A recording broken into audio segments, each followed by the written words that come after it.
Hey,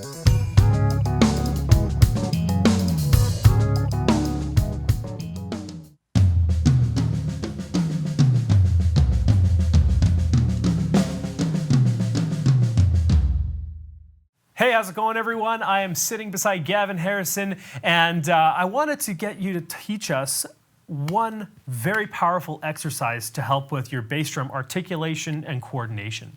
Yeah, so I've got a little exercise. Let's take a bass drum pattern like Bill Withers' Lovely Day, right?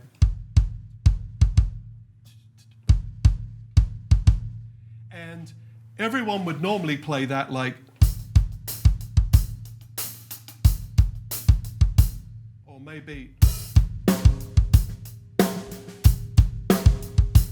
but what I'm going to ask you to do is slightly unusual. If you're a right-handed player, I'm going to ask you to play 16ths, but starting with your left hand, like. And this is going to feel weird when you now play this bass drum rhythm, because your hands are not used to being in that position when those notes come in. So, 1, 2, 3, 4.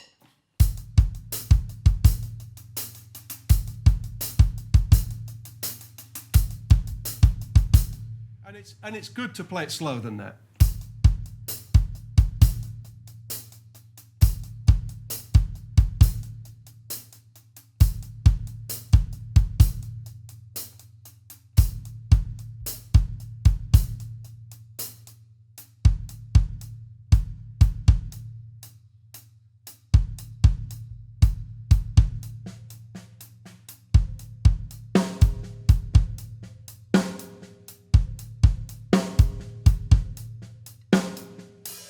So you really understand which notes should be together with the hi-hat. Mm-hmm. And what we're really looking to do is not have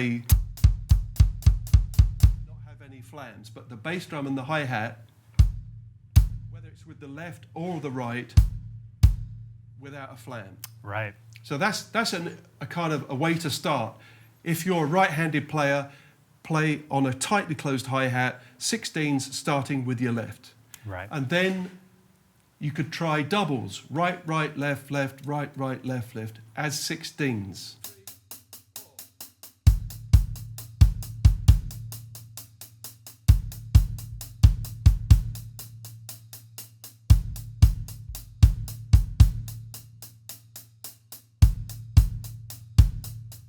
It's just about really hearing if you're together or not. Mm-hmm. And these are starting to present little bit of a coordination problem. Right. Because I'm not used to playing 16s like that or like that with a left lead. Mm-hmm. Now, to take the example a bit further, you could play paradiddles.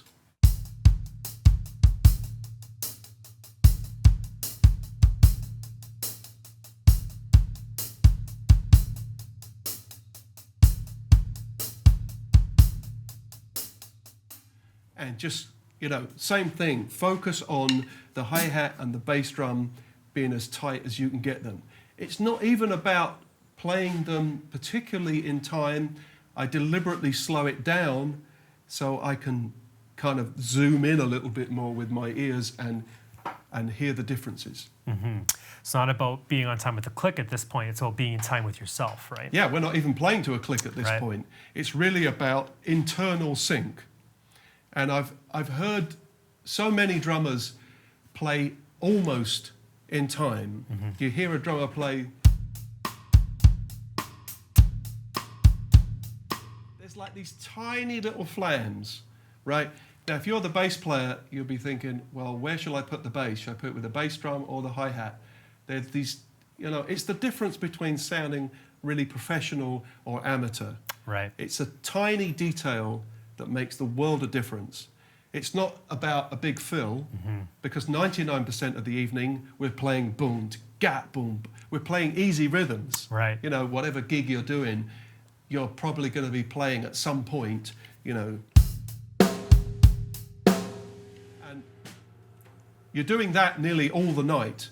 So don't spend, you know, a majority of your time working on the 32nd note fill that you only might play once, where all night the hi-hat and the bass drum need to be in time, and the snare drum with the hi-hat, regardless of what music you're playing.